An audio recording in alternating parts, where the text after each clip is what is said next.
Hey, honorable chatter, would you like to take me home? Hell yeah, you do! Go to Kirsche.YouTues.com and enter the giveaway for a chance to win me. Well, my plushie form, anyway. Hit up Kirsche.YouTues.com and do all 4 steps. Follow YouTues on X, visit YouTues on YouTube, visit YouTues on Reddit, and visit YouTues on Instagram. Completing all 4 of these tasks will give you 4 entries for a giveaway to win your own Kirsche plushie. Hit up once again, Kirsche.YouTues.com. That's YouTues spelled YOUTOOZ. Enter that giveaway, and good luck on keeping me stable. Not interested in a giveaway? Or maybe you just want to throw extra money at me so you have a spare plushie after you put one in a jar. Don't worry, because the plushes will go on sale Monday, November 18th at 3 p.m. Eastern. Look out for them. They'll get thrown through your window. But unrelated to Bridge, I found this article just out in the wild. DEI efforts are critical to the US economy because there's not enough white men, John Hope Bryant says. Isn't it funny how for a long time the replacement theory was just a far-right white supremacist conspiracy theory? But now that our country has been flooded with masses from the third world, they can say, well, there's just not enough white men anymore to be able to support the economy. So DEI it's now critical. What about that white supremacist conspiracy theory? Oh, don't pay attention to that. It didn't happen. As backlash to corporate DEI efforts reaches a fever pitch, one advocate says its success is critical to the US economy because the math for the country's long-term prosperity doesn't add up without it. There's not enough white men, John Hope Bryant, founder and CEO of Operation Hope, a nonprofit that provides financial literacy training, said Tuesday at Fortune's Global Forum. Mathematically, there's not enough college-educated, successful white men to drive GDP for 30 years. Well, whose fucking fault is that? When you lowered standards and made it easier for people to get in when they didn't qualify for colleges. How we had so many articles saying that black women are the most educated class in America currently. Most educated is the key word there because it's not most intelligent. It's based on how many degrees those people have, which when you're given tons of grants and your DEI ushered in above other people who are qualified, of course you're going to be able to spend more frivolously on degrees because it's not your fucking money. Colleges aren't taking them. In order for the US to continue growing and remain the world's top economy, it can't afford to cut off women and minority communities from wealth gains. What the fuck do they mean by this? No one is preventing women and minorities from doing things. That reality was overshadowed by the politicization of the term DEI, according to Bryant. DEI became weaponized, Bryant said. It became political. It became emotional. I like math and inclusive economics, which is my approach. It's just neutral. Bryant said the math forced him to reckon with the issue of how the US economy could maintain its current global dominance without ensuring the participation of all its citizens. He pointed to the fact that consumer spending accounts for 70% of the US economy. As the demographics of the country shift, so does the makeup of who those consumers are. That 70% is going to look different. But I thought the demographics weren't changing. I thought that was a conspiracy theory. I thought we were all crazy for noticing. What do you mean there's a demographic shift? A report from the U.S. Census Bureau estimates the country will become majority-minority, meaning that white Americans will no longer outnumber all other minority groups combined by 2044.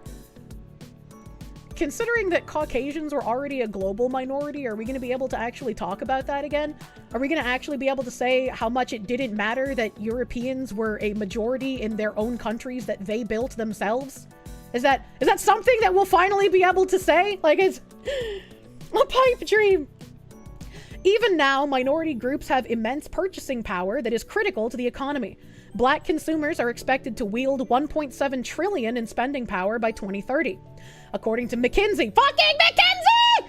Meanwhile, Hispanic consumers accounted for $3.2 trillion in economic output in 2021, according to a study from the Latino Donor Collaborative. Bringing those groups onto a level playing field with white Americans who control 80% of the wealth in the US, despite accounting for 65% of the households, was imperative.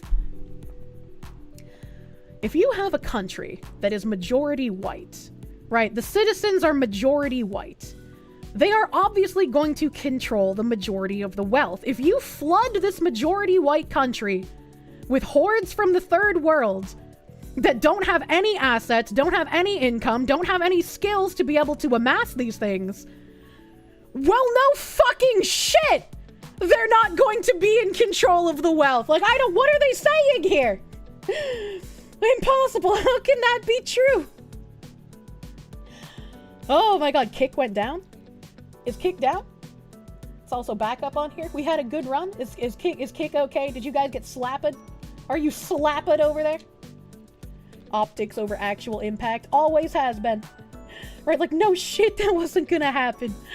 They were just like, okay, look, here's the plan. We flood the country with third world migrants. We tell people who notice that we're doing it that they're crazy white supremacist Nazis.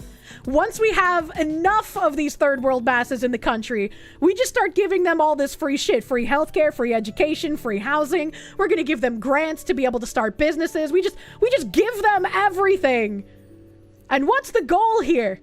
What is the end goal with this? It's a migrant horde. Financial literacy is the civil rights issue of this generation, he said. No, I would say border crisis is a bit more pertinent, honestly. The gender wealth gap that doesn't exist also poses a vital opportunity for the future of US women controlling $10.9 trillion in assets. A change that was only made possible, Bryant points out, because of changing financial laws in the 1970s when the Equal Credit Opportunity Act allowed women to have their own credit cards and outlawed discriminating against credit applicants on the basis of sex. If women previously weren't allowed to have their own credit cards, and women previously and also currently make up the majority of consumers and the majority of spenders in our economy, would it also not be a stretch to say, right, and this is just me thinking, I'm not saying this is true, wouldn't it also be fair to say that women probably also hold the largest amount of consumer credit card debt in that case?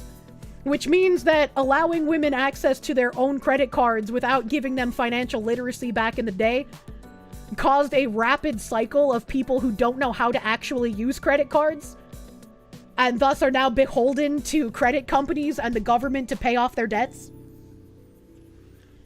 Play the Aussie clip where he says giving women credit cards was a mistake. What the fuck? Statistically and globally, whites are willing to work, they're living and work hard, which is why places in Africa, for example, are wealthier the more white the residents are. I don't know anything about the African per capita situations. That is not my forte. Shut it down, she knows.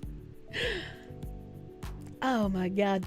If we had let our small-mindedness overtake us, we'd be a third-rate nation today. Well, we are a third-rate nation, unfortunately, Mr. Bryant. Unfortunately. A lot of things that feminism pushed through in the 1970s caused irreparable damage. Not just to the economy, but to, like, relationships between the sexes in general.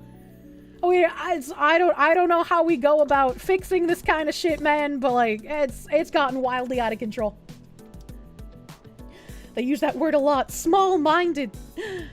How many degrees of separation are you from the globe's most powerful business leaders? Wait, what? Oh, that's the end of the article. That ended really fucking abruptly. What the fuck? That was abrupt end to the article. I was in there. I wanted to read more, man. As Seth said, it's universal suffering. It really is. I also think it's rich, right? That some black guy is like, there's just not enough white men. We need to give more money to minorities and women because the white men just can't make the economy anymore. Should do like the Vikings where rap was considered a property crime. Oh my god. How's my arm? Fucking terrible, man. Fucking terrible. Self-woman hater Kirsche. Just because I have a grasp on how to properly handle a credit card doesn't mean I am brain damaged enough to think that because I can, literally everyone else is able to. When I was hanging out with Piba, we were listening to like financial podcast. I can't remember the guy's name. But like the people that went on that podcast were so strikingly fucking dumb. Like it was insane to listen to. I need to ask her the name of that podcast again so I can listen to it in my spare time. Cause it was just like, how do you even be so dumb? Like these people would be bringing in like $4,000, $5,000, $6,000 a month, but managing to spend like $10,000 a month. I was like, how? I can't even spend $10,000 in like half a year. How do you do that? How do you live so far above your fucking means? Caleb Hammer? Oh, is that the guy? He sounds exactly like fucking Dear Feeder, but instead of having like archiving autism, he got the numbers autism. Like I can't hear his voice without thinking of Kirsch. Has to be Caleb Hammer. Has to be, dude. It's so good. Smugalana watches it too. It's so fucking good. They're so fucking dumb. Not Caleb, he's good. The people he brings on are fucking dumb. 10,000 made you last a solid year and buy a car. Okay, I can't do that in the US, but you know, holy shit, you feel better about yourself now. I'll have to do something with that in the future. His show is called Financial Audit. Thank you. It's so good. It is actually just mind-boggling. Show is hard to watch because of the guests. Rip Caleb's blood pressure. The angrier he gets, the more like Kirschey sounds.